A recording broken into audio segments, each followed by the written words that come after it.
nagira ngo ukore subscribe kuri MTV Mount Film Entertainment kugira ngo ujye ukurikira ibiganiro byanyu hamwe n'umuhungu wanyu Mafie Miki Romantic Eyes Cowboy Kigali.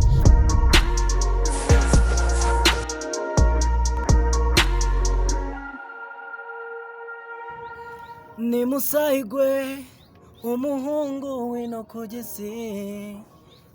Ni Musai gwe umuhungu wo kugisi w'abanyarwanda muri rusange. Kabisa. Amakuru gwe. Ni fresh papa wanje. Ntubibona wowe. Subona ni toto. Uri kunywa ni tritoto se cyangwa ni trimo? Ni tritoto. Toto. Ngo bimeze bite se bijyanye na projet? Ni fresh ngira ngo wayibonye projet yagiye hanze maze iminsi igera muri 6 iri hanze ya niyo projet nshyashya mfite iri hanze ubu ngubu. Indirimbo ku batayizi wayibabwira iki? Iriya ndirimbo bayita Kanengo, ni story nyine y'abakanengo. Niba uzi ko wavuye mu cyaro warambaraga y'amarumbi ukagera i Kigali ukaba wiyambarira utumini uri Kanengo. Ni story y'abakanengo tu. Ariko iriya story nkanjye wagize amahirwe kureba iriya ndirimbo. Nabonye ishobora kuba ari story yakubayeho. Ni story yakubayeho cyangwa ni story yabaye ku wundi muntu nsangiza nyine? Ubuna papa kabisa. Asa naho nzi no kuva kera koko. Umuntu uzi ko ndi umwana wo ku Gisozi, ngese ndi umunyacyaro. Iriya ntago ari story yanjye, ariko ni story ya mugenzi wanjye. Nari bunavuge. Ntiteranya nabo. Byanyabyo yabayeho. Niyo umukarisa avuye mu cyaro asiga avuyeyo ataye na Kanengo iyo ngiyo aramuzana nyine bageze i Kigali bibakurana bivuze nyine. Kanengo ava mu cyaro yiyambarira utuntu tw'uturumbiya ageze i Kigali arabunuza koko. Hanyuma umaze igihe kingana iki mu muziki? Umaze gukora projet zingahe? Bimeze bite? Projet zo ntago ari nyinshi nizanditse gusa maze gushyira hanze projet ngira ngo ziri murenye. Harimo ebyiri zanjye ngenyine, harimo n'izindi featuring ebyiri. Featuring wa featurinze nande? Wenda na amazina bafite ariko indirimbo zo ni nziza nyine. Ni ngewe usa nkaho ufite izina mu bo twakoranye. Hari iyo bita nka T-shirt, ufite na video nayo nayikoranye n'abasore Erikson na Nyakwezi. Nkora indi bayita Trust, yo nago ifite ishusho. Ifite video yonyine, ni ansa nyine nabo bapeti mubwiye nyine tu. Ni vibe twa vibings. Hanyuma hari ikintu kimwe. Ubona umuziki wo ku Gisozi cyangwa nkuko mukunze kwita Gisi, ubona uhagaze gute mu ruhando rwa muzika hano mu Rwanda? Umusore se ntajya bibabwira ni boko. Umuziki wo ku Gisi ufunzemo boko ubu ngubu. Icyo nakubwira cyo abantu bitege Gisi harimo impano nyinshi cyane nabasha kukubwira wa mugabo. Ariko nuvuye hari hakurya uje kundeba, nuce mu muhanda nubonye abana futu barimo, abana bakina futu barimo mu mihanda baba barimo, abana batanga ama freestyle wabonye mu mbuga hano nyine. Ubonye abapeti banje baba bari hano nyine freestyle barazitanga. Ubwo se we nubibonye abahanzi barahari, abacuranzi barahari, ababyinnyi barahari, discreto nini hituruka. Ubwo se ko kwa mugabo we niri hejuru boko. Nicyo nabasha kukubwira. Mu buzima busanzwe uri muntu ki? Usangiza ubuzima bwawe busanzwe. Urubatse, uri umusore, uri umwana, uri wenda uko ngaragara byo ntibigukange. Naka baby face wa mugabo we ko twicaranye ku zuba wari wava icyuya. Ubwo se ko cyavuye cyandenze cyananshotse nubona nyine ni umwana. Ntago wava icyuya ushaje. Reka amazi aba yarashize. Mu buzima busanzwe wanga iki ukunda iki? Mu buzima busanzwe nanga kuba narakaranya n'umuntu. Ikindi ubwo urumva niba nanga kuba narakaranya n'umuntu, ubwo icyo nkunda cyo uracyumva nyine no kuba naba ndi kumwe n'abantu twishimana. Icyo nicyo nkunda nyine. Ni iki kintu kigutera stress? Ikintu kintera stress iyo nimo ndapanga nka projet ikanga nk'iyi projet nsohoye ejo bundi mana amaniga menshi yarankushona ubundi hari script twari twapangiye no projet yari ngira ngo twari twapanze ko tuzakoresha ababibi batatu n'amaniga agera ngira ngo hafi muri 30 ariko ngira ngo nk'uko wayibonye projet irimo umukobwa umwe irimo n'abahungu ngira ngo batagera muri 10 na bangahe ubwo urumva man nafashe ipinda ndiha umujama wanjye ndamubwira ngo azishyura abakobwa bazaza muri iyo projet ewan niba yarabishyuye niba yarayanywereye numbaze no kuri site sinigeze mubona sindanamubona kugeza na n'ubu ngubu bivuze ngo uri ku rwego rwo kwishyura umuhanzi umukobwa Prito ugiye gukoresha muri video wa mugabo we koko rirashusho uko waribonye si mu madolari ntago mbizi njye ni wowe kubimbwira rirashusho ni mu madolari none se ubundi reka nkubaze ubu ibintu by'ubuntu biracyabaho koko ngambwira ukuntu wajya gufata umukobwa nk'uriya Kanengo wabonye uteye kuriya koko ukaza umubwira ngo ngwino muri video yanjye for free bitari ibanga Kanengo wamwishyuye amafaranga ngaho nanabigira nibanga kuko nshobora kubivuga abantu bakavuga ngo ngura muniga ngo nubundi turabamenyereye abantu baturuka ku gisengo n'umunwa nta muntu urimo haranamenye ipinda kuri ya mwana nyine angaye byibuza kugira ngo umuntu yumve urwego gisozi ikazemo mu bijyanye n'impano twumve ko inafite ibintu bikomeye papa wanjye reka nkubwize ukuri uriya mukobwa namwishyuye amafaranga ari hejuru ya 50 sindi buyavuge ariko ari hejuru yayo ashobora kuba ari 200 ashobora kuba ari 60 ashobora kuba ari 100 ariko ni hejuru yayo ni na menshi kuko nawe uzareba uriya mwana ukuntu ateye koko ni wowe wenyine wishyuye muri projet yose nkubwira ngo nafashe 5 gutya nyaho umujama ndamuha tuzanzanira abakobwa batatu sinzi ahantu yaciye uriya nuwo nafashe mu gitondo ngayibaze none batatu barankushonye mita mfata shoyo kuba navuga ngo reka mamagara uyu nguyu ngayibaze umuntu nari gukoresha batatu abo batatu baburira icyarimwe mita mfata undi ngayibaze uwo muntu ugiye kuza muri video y'abakobwa bagukoshonye ibaze noneho ukuntu nawe ahita kwitendekaho yamfashe kugakana yarayatwaye yose nsigarira aho ngaho unatangiye 0 konte nakuyeho yarashize urambwiye ngo konte wakuyeho yarashize turabizi turi mu bihe bitoroshye bya covid guma mu rugo no kwirinda niki sibyo hanyuma ko wumva konte wayimazeho ese projet yawe uteganya ko izunguka gute kugira ngo iguhe ayo mafaranga watakaje cyangwa se ni ukubikora for fun aya ntago ari for fun mugabo uriya muhogo wumvisha ari wawukoresha for fun njyewe naravuze ngo reka amafaranga nyashore muri muziki nkuko nawe wafata wenda tuvuge nka miliyoni 10 ukaba wapanga umushinga runaka ukajya kuwukora ushobora kukungukira cyangwa se ukaguhombera sibyo none nanjye nafashe amafaranga menshi kuko ubonye rero shusho rihagaze amafaranga narayafashe ndavuga ati ngomba gukora video nziza nitaye ko izayagaruza kuko sinanatekerezaga ngo izayagaruza cyangwa igomba kuyagaruza kuko mfite cana kandi mfite abasaba ubihakana agenda areba si Musai gose nabikubwiye ni Musai ukandikamo ma u sa a na i ugashyiraho gwe ewan cyangwa se ukandika Kanengwa 2021 impamvu mvuze 2021 nuko ba Mavenge Sudi bande bara bakera bafite nabo indirimbo zitwa Kanengwa ubwo urumva rero ugomba gushyiraho Kanengwa yasohotse 2021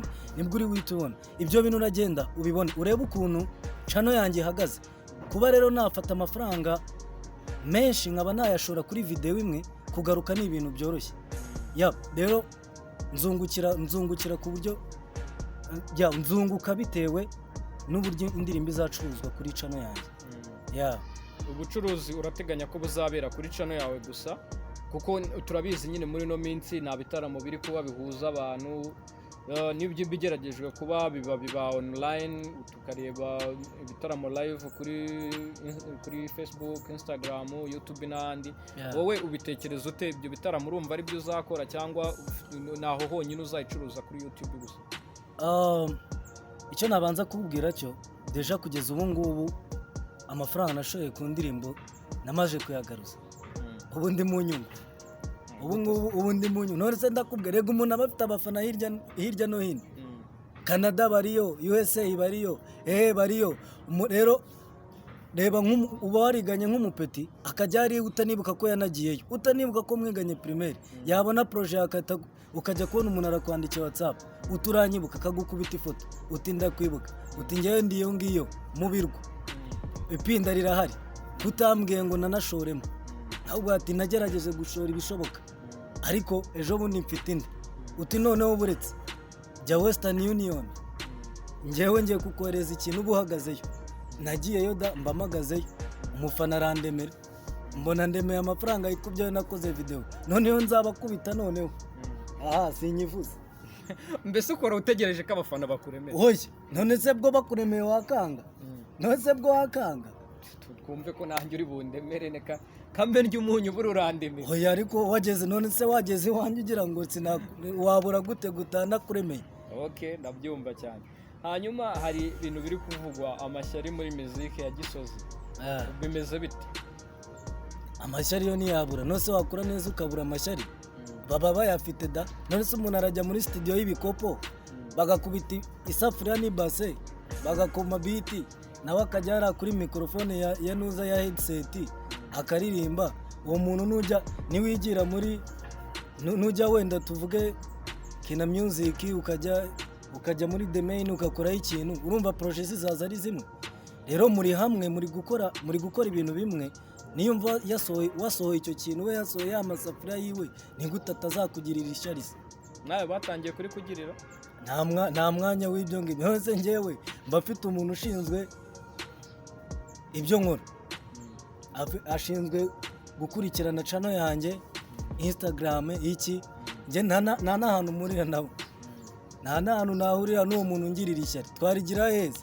Mba nibereye mu nzu, rimwe na rimwe nkasohoka ari kakamoto cyangwa se akayego basi kakaza kagaparika ku muryango, nkahita nsohoka nicaramo njya mu zindi gahunda. Ubwo se twahurira yewe umfitiye ishyari?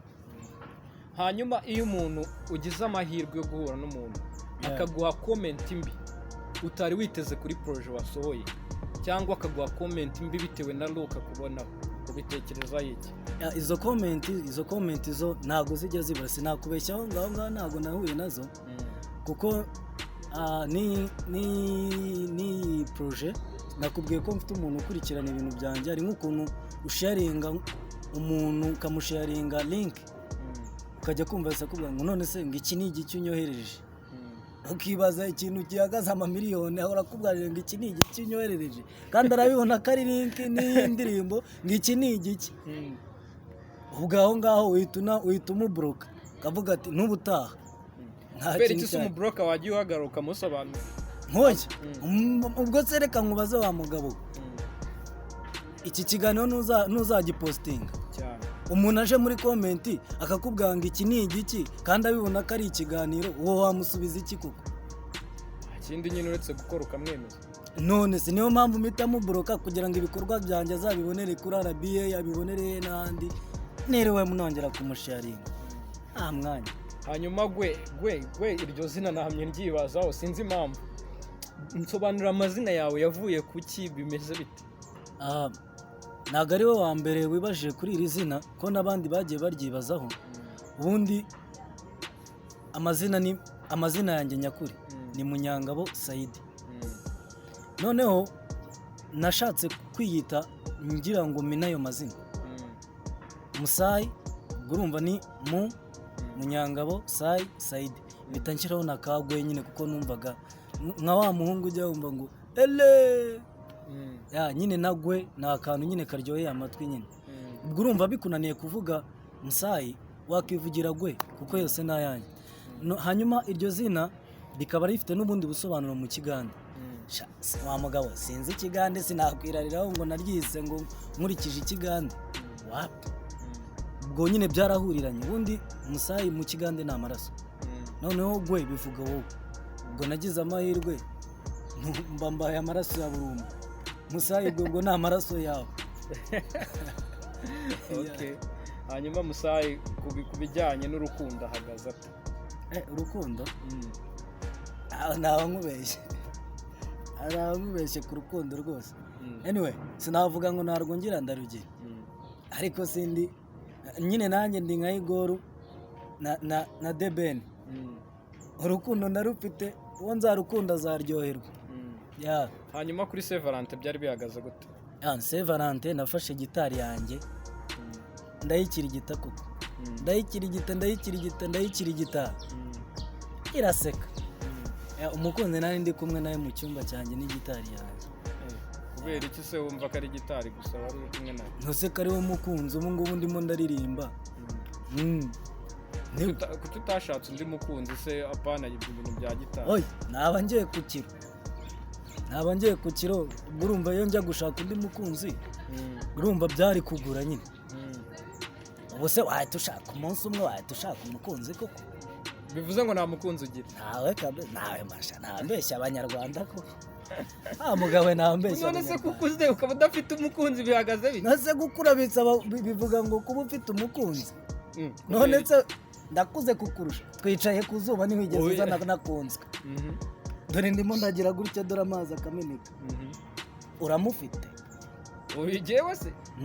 Umukunzi wanjye ni kamera. None se sinumva duhwanye wa mugabo nanjye ni gitari. Hanyuma reka ngubaze ari igihe twebwe mu bwana twebwe twarakoze ibintu by'ibitendo. Wowe mu bwana bwawe ni ikihe gitendo wibuka wakoze? Ahubwo ukoze hasi unyibutse ibuye. Akantu nibuka nakoze na n'ubu kajya kansetsa ni umujama wanjye. Urabona hari ukuntu kera urabiza amashashi, ubwo wasanga waranize witwara mu mashashi. Amashashi hari ukuntu wafataga ya shashi y'umukara ugafata na cya kindi cy'umuhondo, noneho ugafata cya kindi cy'umuhondo ukagicamo amaguru kwa kundi urabona ko cyabaga gifite imikondo, ukafata n'ayandi y'umukara ukayipasuramo bikaba nk'ikote. Noneho nigeze kubifata nkora ubwo urumva nanjye ngiye gukora nka costume nyine y'ukuntu nyine muri cya gishashi cy'umukara na cya kindi cyasaga icyatsi. Noneho mfata cya kindi cy'icyatsi nshyiramo ibinyabwoya, mbwira umupeti ndamubwira yambura ubusa. Muri uko kwambura ubusa urumva nanjye sinabikoreye ubugome. Ushobora kumva ngo ni ubugome ariko ntabwo bwari ubugome. Mfata cya gishashi nyishyiramo ibinyabwoya ndakimwambika na yahindi ndamubwira ngo ni ikote. Ndamubwira ati genda urebe mama wawe yateye intambwe ebyiri. Yateye intambwe ebyiri utunyabwoya turamubaba tumubaba ku ko wari umugome mani? Oya mani ntabwo nabikoreye ubugome byari ubwana. Nanjye ubwo nose umwana aratekereza uko nabikoze mfite nk'imyaka 2 icyo gihe. Ni imyaka 2 ubwo urumva yageze iwabo nyine akabiri na kakandi bita akabiri katukuye koko. Ariko icyo gihe nariye igiti koko. Nariye igiti cya dani. Ntabwo bwari ubugome urumva bwari ubwana. Hanyuma ni iki wabwira abakunzi bawe? Ikintu nabwira abakunzi banjye bagerageze kunshigikira kuko mfite projet nyinshi cyane ziri muri studio. Hari n'izo mfitanye n'abastari bariho ubu ngubu nshaka gusohora. Ubwo urumva rero niba dakora sub kare na like wenda nuko sub bitagombera igihe ariko babikore vuba kugira ngo bajye babona ama projet yanjye yisuka buri. Hanyuma ukoresha izo mbuga nkoranyambaga? Nkoresha kuri iki gihe ko baramakinze zimwe na zimwe barazifunga. Nka Twitter yanjye barayifunze, Facebook barayifunga. Ubu ndimo ndakoresha YouTube, ngakoresha na IG. Nizo ndimo ndakoresha kuri ubu ngubu mu gihe narafunguza izindi mbuga nkoranyambaga. Okay, ndagira ngo nyine ubwira abakunzi bawe bibutse amazina, bibutse project zari, hanyuma basabe gukora subscribe kuri Mount Film Entertainment kugira ngo bazabone bashe kubona iki kiganiro ubundi ibintu bigende neza. Ikintu nabibutsa nabamenyesha ko amazina ni yayandi, ni Musai nkuko nabibabwiye mu kinyarwanda cyiza ni ma u sa na a na i ukongeraho gwe, ukajyaho ugakora subscribe, ugakora like, byanakuryohera ugakora share. Hariho nimenya inda, hariho kanengwa, wabonaho n'izindi.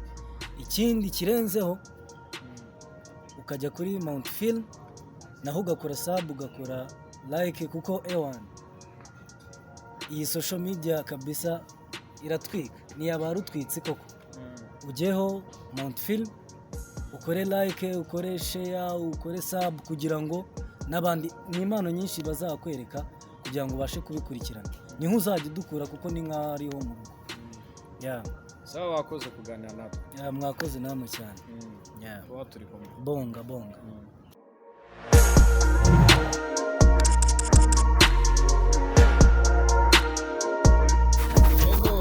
people ndagira ngo ukore subscribe kuri MTV Mount Film Entertainment kugira ngo ujye ukurikira ibiganiro byanyu hamwe n'umuhungu wanyu Mafie Miki Romantic Eyes Cowboy Kigali.